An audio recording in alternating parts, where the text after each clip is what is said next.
Bismillahirrahmanirrahim. Assalamualaikum warahmatullahi wabarakatuh. Perkenalkan, nama saya Ajulfa Azriani dengan Standbook A1Q119064. Saya dari jurusan Bimbingan dan Konseling, yaitu Fakultas Keguruan dan Ilmu Pendidikan.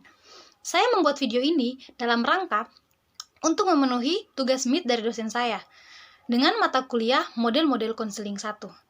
Langsung saja, di sini saya akan menjelaskan tentang psikodinamika. Nah, pertama saya akan menjelaskan tentang teori psikodinamika Kleinian atau klinis by Freud.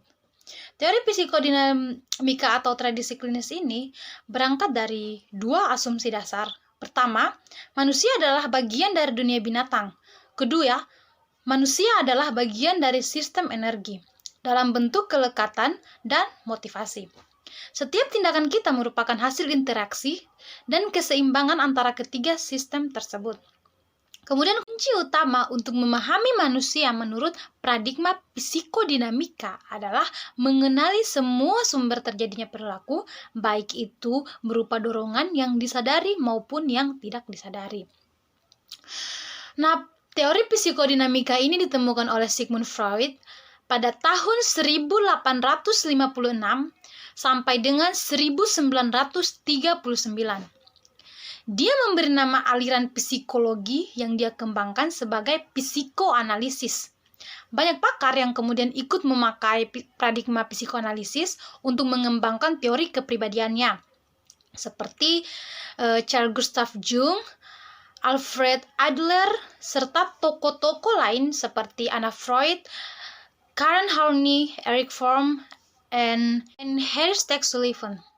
Nah, teori psikodinamika berkembang cepat dan luas karena masyarakat luas terbiasa memandang gangguan tingkah laku sebagai suatu penyakit. Ini menurut Alvison pada tahun 2005. Ada beberapa teori kepribadian yang termaksud teori psikodinamika, yaitu ada psikoanalisis, psikologi individual, psikologi analitis, dan neo-freudianisme. Nah, perbedaan mendasar dalam pendekatan psikodinamika adalah yang pertama, asumsi bahwa permasalahan klien memiliki akar pada pengalaman masa kecilnya. Kemudian yang kedua, asumsi bahwa klien tidak benar-benar menyadari hakikat dorongan atau motif di belakang tindakan mereka. Kemudian digunakannya interpretasi hubungan transference dalam konseling dan terapi. Nah, teori psikodinamika ini memandang akan pentingnya pengaruh lingkungan, terutama lingkungan yang diterima oleh individu pada awalnya perkembangannya. Kemudian lingkungan awal ini merupakan pondasi yang menjadi pijakan yang kuat pada tahun-tahun yang akan datang atau yang berikutnya. Kemudian komponen yang bersifat sosioafektif sebagai penentu dinamika perkembangan individu. Jadi komponen itu bersifat sosioafektif. Jadi dia menentu dinamika atau perjalanan perkembangan dari individu tersebut. Jadi, ada dua ahli yang termasuk dalam pengkajian teori psikodinamika, yaitu Sigmund Freud dan Erik Erikson. Nah, pertama saya akan menjelaskan terlebih dahulu tentang teori Sigmund Freud. Dalam menguraikan teorinya, Freud mengembangkan satu penjelasan tentang struktur dasar dari kepribadian. Teorinya ini menyatakan bahwa kepribadian tersusun dari tiga komponen, yaitu ada ide, ego, dan superego. Nah, menurut Freud, salah satu cara orang mengurangi atau menghilangkan kegelisahan dan konflik adalah dengan menggunakan mekanisme pertahanan atau defense mechanism yang merupakan alat yang dapat mengubah realitas yang ada dengan tujuan untuk memperkecil sakit jiwa atau psychic pain. Kemudian mekanisme pertahanan yang digunakan secara tak sadar dan menjadi patologis atau penyakit jika digunakan secara berlebihan. Beberapa mekanisme pertahanan diri ini adalah yang pertama, ada repression atau penekanan. Nah, ini berkenaan dengan dorongan hati yang tidak pantas dengan mendesaknya ke dalam pikiran tidak sadar.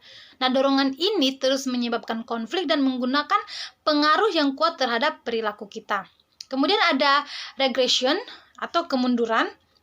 Nah, ini adalah kembali ke bentuk-bentuk awal atau kembali pada kemampuan tahap pengembangan sebelumnya, yaitu bentuk kekanak-kanakan dari perilaku ketika menghadapi kegelisahan. Misalnya, anak yang sudah bersekolah di sekolah dasar kembali mengompol atau mengisap ibu jari. Kemudian ada sublimation. Sublimation ini adalah menggantikan perilaku yang tidak disukai atau yang tidak layak dengan perilaku yang diterima secara sosial. Misalnya, remaja yang merasa marah dan ingin sekali memukul temannya, melakukan kegiatan olahraga untuk melampiaskan rasa marah tersebut. Kemudian ada yang dinamakan displacement atau penggantian. Nah, ini juga merupakan mengubah emosi yang kuat dari sumber frustasi dan melepaskannya kepada objek atau orang lain. Misalnya seorang anak yang marah pada temannya kemudian melampiaskan perasaannya pada hewan peliharaannya. Kemudian ada reaction formation atau pembentukan reaksi. Bertindak yang sepenuhnya berlawanan dengan perasaannya untuk menyembunyikan perasaan-perasaan atau kecenderungan yang tidak diterimanya. Contohnya yaitu adalah seseorang yang menyukai orang lain tetapi justru memperlihatkan perilaku seolah-olah membenci orang yang ia sukai tersebut. Kemudian menurut Freud, mekanisme pertahanan ini yang paling kuat dan paling meresap adalah represi. Nah, represi ini bekerja menolak dorongan-dorongan ide yang tidak diinginkan di luar kesadaran dan kembali ke pikiran tidak sadar. Nah, represi ini adalah landasan dari semua mekanisme pertahanan. Adapun tujuan setiap mekanisme pertahanan ialah menekan atau menolak keinginan-keinginan yang mengancam di luar kesadaran. Itu menurut Rice tahun 2002. Selain mekanisme pertahanan diri, Freud menekankan pentingnya masa kekanak-kanak. Freud berpikir bahwa kepribadian orang dewasa ditentukan oleh cara-cara mengatasi konflik antara sumber-sumber kenikmatan oral, anal, dan kemudian alat kelamin, serta tuntunan-tuntunan realitas.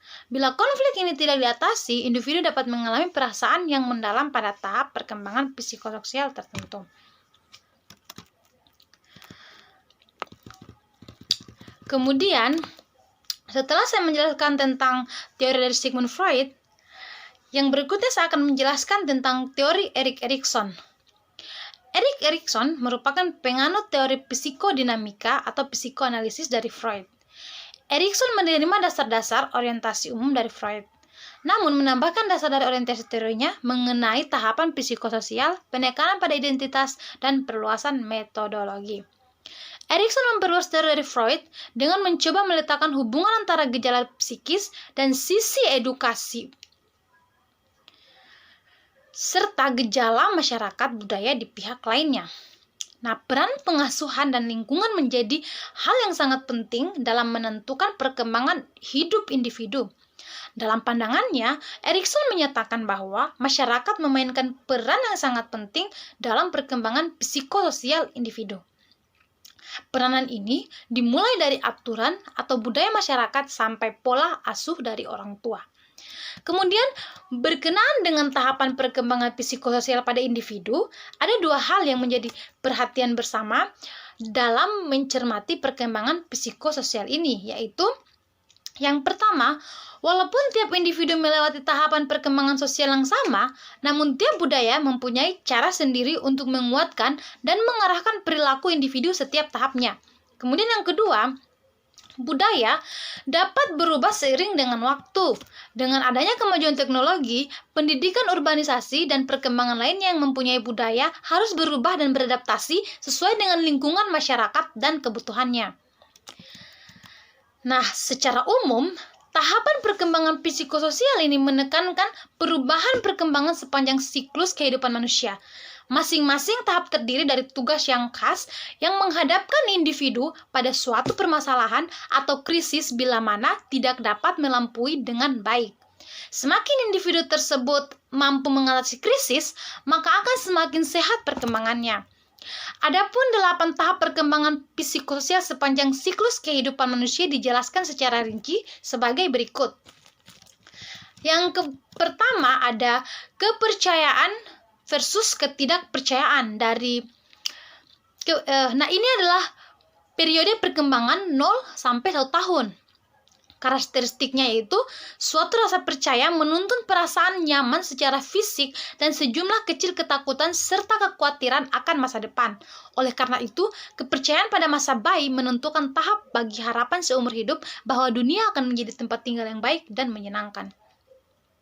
Kemudian yang kedua, otonomi versus rasa malu dan ragu-ragu. Nah, periode perkembangan ini masuk pada tahun kedua. Karakteristiknya yaitu setelah memperoleh kepercayaan dari pengasuh mereka, bayi mulai menemukan bahwa perilaku mereka adalah milik mereka sendiri. Mereka mulai menyatakan rasa mandiri atau otonomi mereka. Mereka menyadari kemauan mereka. Bila bayi terlalu banyak dibatasi atau dihukum terlalu keras, mereka cenderung mengembangkan rasa malu dan ragu-ragu. Kemudian yang ketiga, inisiatif versus rasa bersalah.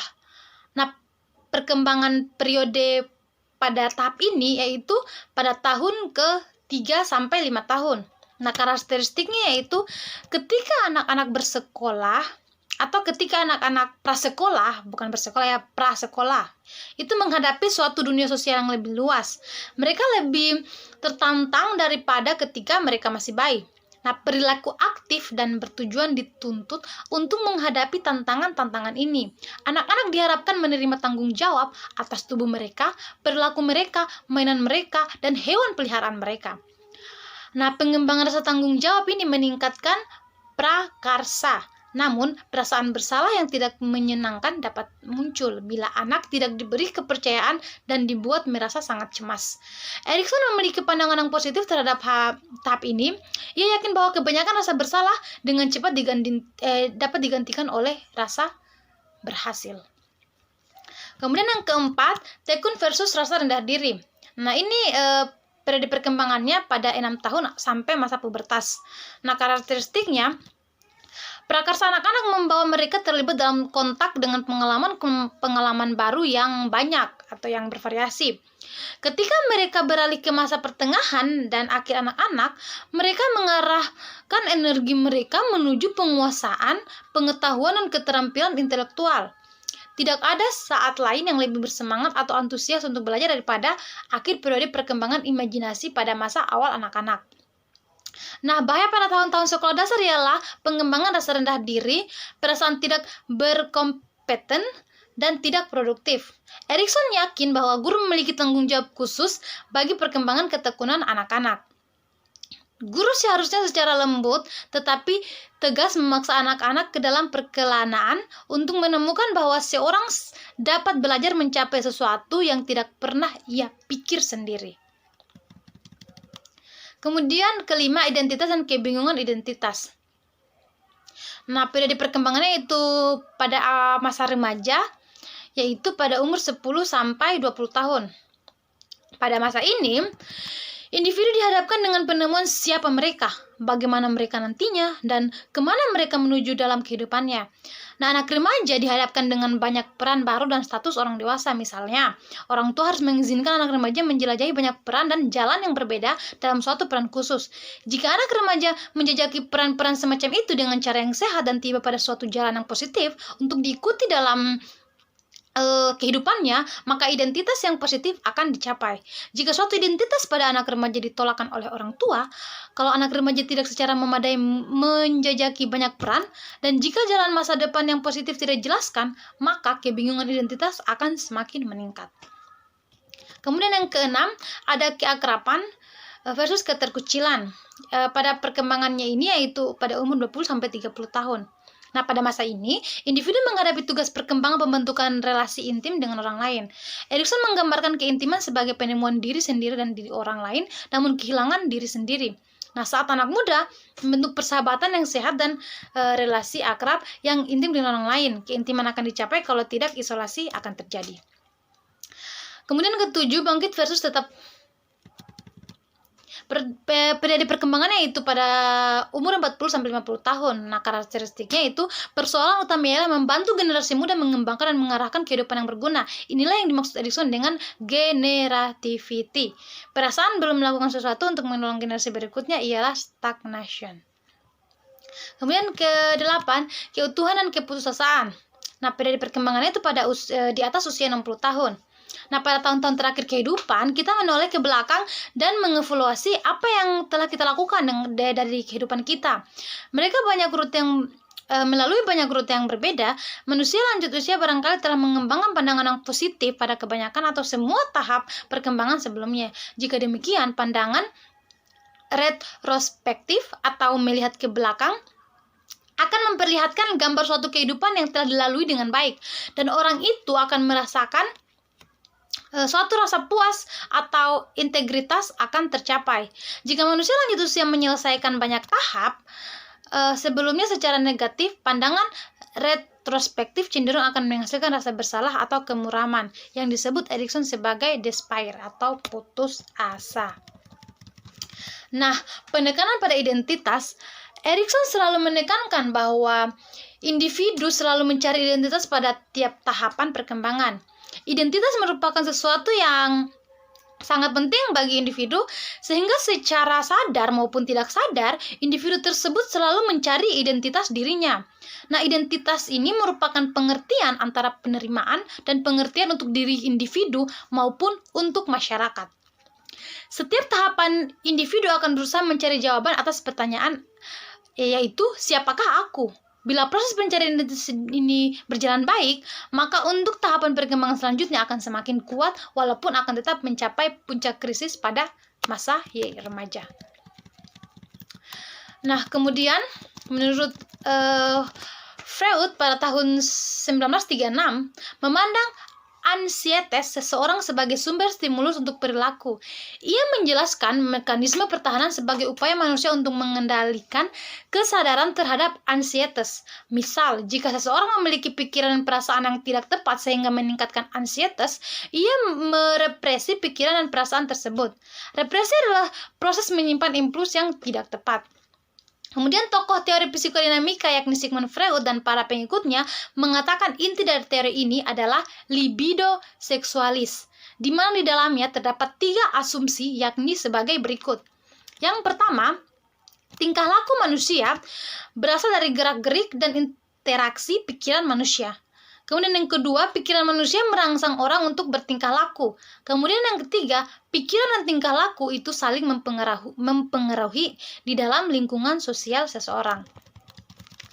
Nah, ada 3 bagian dari teori psikodinamika, yaitu yang pertama teori perkembangan manusia, kemudian yang kedua teori kepribadian dan psikologi kemunduran mental, kemudian yang ketiga teori tindakan atau tingkah laku. Sedangkan ada 2 ide dasar teori psikodinamika. Yang pertama, keteguhan batin. Nah, prinsip ini menekankan bahwa tindakan dan tingkah laku manusia muncul dari proses berpikirnya daripada hanya kejadian belaka. Tingkah laku manusia menurut teori ini sudah lebih dulu dipikirkannya. Kemudian, bawah sadar manusia. Ide merupakan sejumlah kegiatan mental dan pikiran yang tersembunyi di balik pengetahuan seseorang.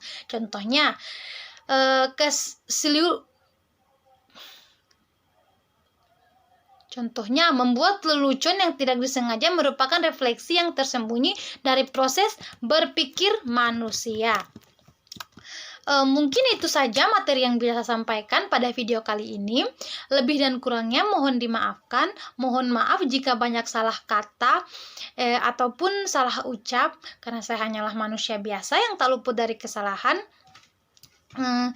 Langsung saja saya mengundurkan diri. Billahi taufiq wal hidayah. Wassalamualaikum warahmatullahi wabarakatuh.